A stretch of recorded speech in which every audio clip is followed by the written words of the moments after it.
नमस्कार, मैं संजीव चौधरी और आप देख रहे हैं तीखी सच। आज मैं इस टॉपिक पे बात करने के लिए आया हूं कि G20 जो अभी इंडिया के दिल्ली में होस्ट करी गई है, उस G20 के बारे में पूरा शुरू से लेके अभी तक आखिर ये G20 बना कैसे, किस टॉपिक पे बात होती है और इस G20 को बनाने का क्या उद्देश्य था और इस G20 की मीटिंग होती कैसी है, कैसे इसको कोई देश होस्ट करता है और कैसे कैसे इसमें देश अपना भागीदारी दिखाते हैं और इसमें किस लेवल की मीटिंग होती है। मतलब इसकी मीटिंग जो है वो पहले जैसे इसमें फाइनेंस मिनिस्टर की मीटिंग होती थी और अब जो है राष्ट्रीय अध्यक्षों की मीटिंग होती है। तो अभी तक आपको जो पता होगा कि सभी देशों के प्रधानमंत्री यहाँ पे आके मीटिंग करेंगे, लेकिन नहीं, इसके पीछे और कितने मीटिंग हुए हैं ये बहुत जानना ज़रूरी है। और इस वजह से सबसे बड़ी बात आपको मैं बताने जा रहा हूँ कि ये G20 की जो गठन हुई है ये G7 देशों के द्वारा हुई है। सबसे पहले 1970 की बात है, जब 1973 में ऑयल क्राइसिस आया था। अरब के देशों के द्वारा पश्चिमी के देशों में तेल बेचना बंद कर दिया गया था और जिसकी वजह से बहुत बड़ी क्राइसिस आई और उसमें 4 देशों का एक समूह बना और वो 4 देशों से 6 देश बना, 6 देशों से 7 देश बना और वो फिर G7 का रूप लिया।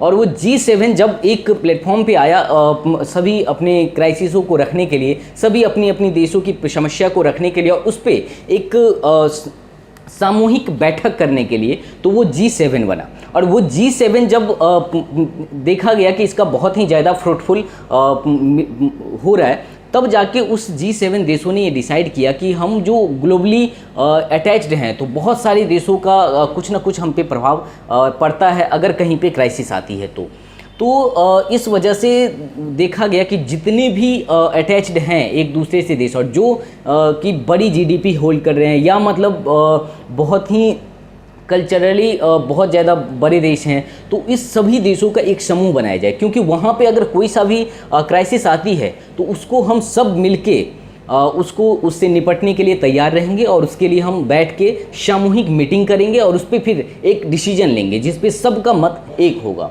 और इसके लिए G20 का गठन करने का सोचा गया और जिसमें 20 देशों का एक समूह बनाया गया। तब तत्कालीन जो सबसे बड़ा जीडीपी होल्ड कर रहा था इंडिया, रूस, चाइना, उसके बाद जो सबसे बड़ा कल्चरली डेवलप था उसको ये सारे देशों का एक समूह बनाया गया जिसको G20 का नाम दिया गया। लेकिन इसमें कुछ ऐसे भी सदस्य हैं जिसको परमानेंट इनविटेशन होती है, तो इस वजह से ये G20 जो है वो 20 देशों का एक ऐसा समूह है, लेकिन इसमें 28 मतलब 28 देश शामिल है।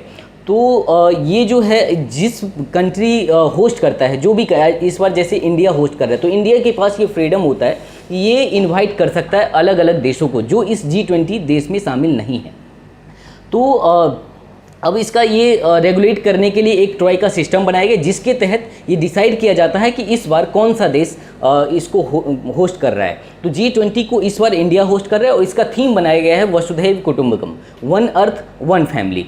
अब देखना ये होता है कि इस पर सहमति कितने की बन पाती है और ये साइन हो पाता है कि नहीं।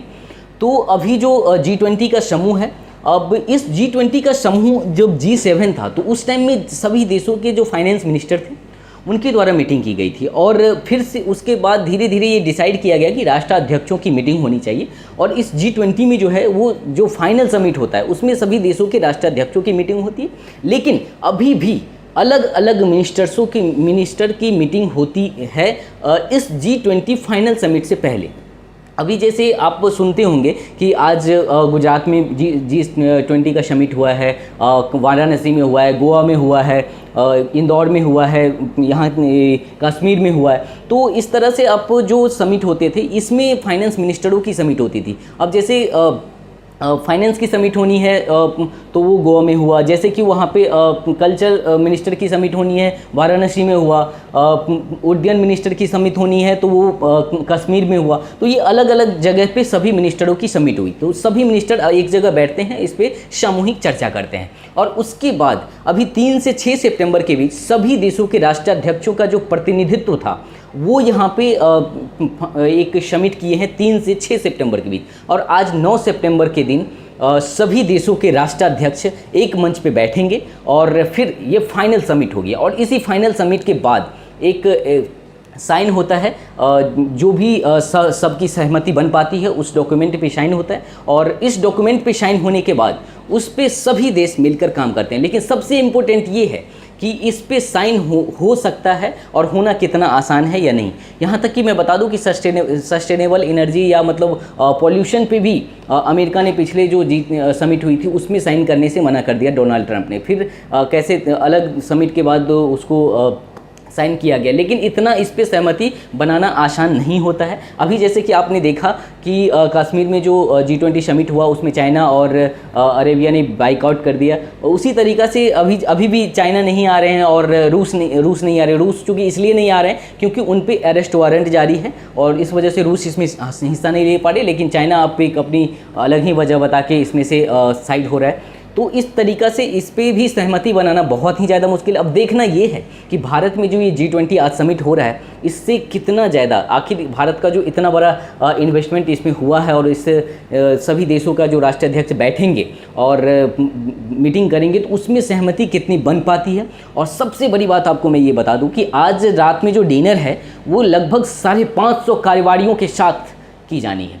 मतलब उसमें अंबानी परिवार, अडानी परिवार, मित्तल परिवार, ये सारे के साथ साथ जितने भी टाटा ग्रुप हैं वो सारे ग्रुप के चेयरमैन या मतलब उनके जो बड़े प्रतिनिधि हैं उन सभी की डिनर पार्टी है। और इसकी उम्मीद करता हूं कि कहीं ना कहीं एक बिज़नेस को बहुत ही बड़ा ग्रोथ मिलेगा और भारत को एक नया आयाम मिल सकता है। तो हम उम्मीद करते हैं कि यह समिट जो है उससे कहीं ना कहीं बेहतर से बेहतर रिजल्ट भारत को मिलेगा। बहुत बहुत धन्यवाद। आप देख रहे थे तीखी सच और मैं हूं संजीव चौधरी।